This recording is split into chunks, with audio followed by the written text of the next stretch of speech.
অসংখ্য লেয়ারযুক্ত খাজা বানানোর জন্য ভিডিওটি কোনো রকম স্কিপ করবেন না। আমি এই খাজাটা বানানোর জন্য এখানে 1.5 কাপ আটা নিয়ে নিলাম একটা গামলার মধ্যে। তো যেই পাত্রে মেপে আটাটা নিতে হবে সেই পাত্রে মেপেই কিন্তু বাদবাকি উপকরণগুলি পরে নিতে হবে। আমি এই আটার মধ্যে সামান্য একটু লবণ দিয়ে দিলাম। আমি সাধারণত কোনো মিষ্টি রেসিপি বানাতে গেলে সামান্য একটু লবণ ব্যবহার করি। তারপরে এখানে দিয়ে দিলাম 2 চামচ ঘি। এখানে ঘিয়ের বদলে কিন্তু তেলও নেওয়া যাবে। দোকানের থেকে যে খাজা আমরা কিনে খাই সেটা কিন্তু তেল দিয়েই ময়ামটা দেয়, আর বাড়িতে যেহেতু আমরা বানাচ্ছি সেজন্য ঘি ব্যবহার করব। ঘি দিয়ে ময়দা বা আটার মধ্যে ময়াম দিলে স্বাদটা কিন্তু অপূর্ব আসে। আর এখানে কথা বলতে বলতে কিন্তু আমি আটাটা মেখে নিলাম আর আমার ময়ামটাও পারফেক্ট আছে। এবারে আমি এই আটার মধ্যে অল্প অল্প করে জল মিশিয়ে একটা ডো তৈরি করে নেব। আর এই ডোটা কিন্তু আমরা যেমন রুটি বানানোর জন্য আটা মাখাই ঠিক ওরকম করলেই হবে, বেশি শক্ত করা যাবে না কারণ এটা বেলতেও হবে। এরকম আঙুল দিয়ে চাপলে কিন্তু এটা দেবে যাচ্ছে, ঠিক এরকম ভাবে ডোটা তৈরি করে নিতে হবে। ডোটা রেস্টে রেখে দিয়ে আমি পরের কাজটি করে নেব। কড়াইতে আমি দিয়ে দিচ্ছি 1 কাপ চিনি আর দিয়ে দিলাম জল। আর এই জলটা কিন্তু আমি পুরোপুরি কাপটা ভর্তি করে নিয়ে এলাম না, প্রায় আধা কাপের একটু বেশি জল, কারণ এখানে বেশি জল দেওয়ার কোনো দরকার নেই। চিনিটা কোনো মতে গলে যাবে সেরকম জল দিলেই হবে। দিয়ে দিলাম 2-3টে এলাচ গুঁড়ো করে। আর কিছুক্ষণ জাল দেওয়ার পরে আমি শিরাটা এরকম আঙুলের সাহায্যে দেখছি যে এটা একতার হয়েছে কিনা। শিরাটা কিন্তু একতার হয়ে গেছে। আর আমি এর মধ্যে দিয়ে দিলাম 1 চামচ লেবুর রস। আর এই লেবুর রসটা দেওয়ার কারণে শিরাটা কিন্তু জমবে না। আর আমি ঢাকনা দিয়ে ঢেকে শিরাটা রেখে দিলাম। এবার আমি খাজার যে ডোটা বানিয়ে রেস্টে রেখেছিলাম সেটা আরেকবার একটু ভালোভাবে মেখে নেব। তারপরে আমি লম্বা করে ছুরির সাহায্যে এটা পিস পিস করে কেটে নেব। তারপরে এটা রুটির মতন করে কিন্তু আমি বেলে নেব। আর এটা কিন্তু একটু পাতলা পাতলা করে বেলতে হবে, ঠিক এইরকম ভাবে। এই যে একই রকম ভাবে আমি কিন্তু সব কটা রুটি বেলে নেব।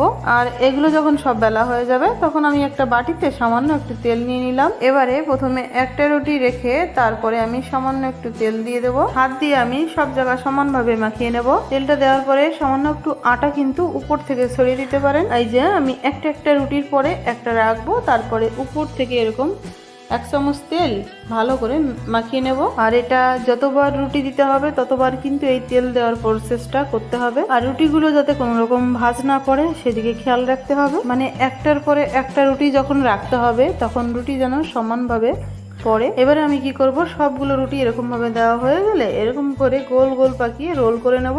আর লাস্টে আঙুলে দিয়ে একটু জল লাগিয়ে এটা একটু সামান্য চেপে দিতে হবে যাতে করে মুখটা খুলে না যায়। তারপরে এই রোলের 2 মাথা কেটে আমি আলাদা করে দেব।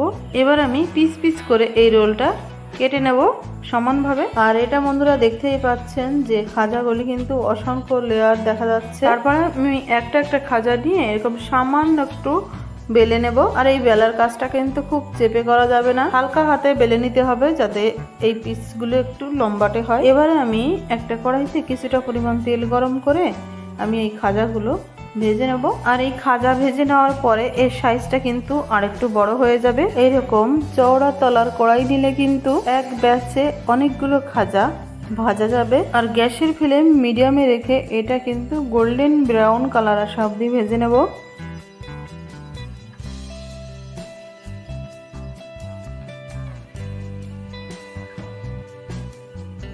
খাজাগুলি কিন্তু সঙ্গে সঙ্গে কড়াই থেকে তুলে শিরার মধ্যে দিয়ে দেবো। আর এই শিরার মধ্যে আধা ঘন্টা ঢেকে রেস্টে রেখে দেওয়ার পরে তুলে নিলেই কিন্তু রেডি হয়ে গেল একদম রসে ভরা দোকানের থেকেও অপূর্ব স্বাদের খাজা। এইভাবে বাড়িতে একদিন খাজা বানান, আমি গ্যারান্টি দিচ্ছি দোকান থেকে আর কোনোদিনও কিনতে যাবেন না। দুর্দান্ত স্বাদের এই খাজার স্বাদটা কিন্তু একমাত্র বাড়িতে বানালেই এর সঠিক স্বাদটা পাবেন। তো এই খাজাটা এখন অনেকটাই গরম আছে, একটু ঠান্ডা হলে আপনাদের দেখাবো এর ভিতরটা ঠিক কতটা পারফেক্ট হয়েছে। আর এই যে বন্ধুরা আমি একটা খাজা একটা কামড় দিলাম আর এই ভিতরটা কিন্তু পুরোটাই রসালো। আর খেতে এতটাই অসাধারণ লাগছে যে মনে হচ্ছে সবগুলো আমি একাই খেয়ে নিতে পারবো। তো বন্ধুরা এইরকম আরো অসাধারণ স্বাদের রেসিপি ভিডিও দেখার জন্য মালা রান্নাবান্নাকে অবশ্যই সাবস্ক্রাইব করে রাখবেন। দেখা হচ্ছে আরো একটা নতুন স্বাদের রেসিপি ভিডিওতে। ততক্ষণ সবাই খুব ভালো থাকবেন, সুস্থ থাকবেন।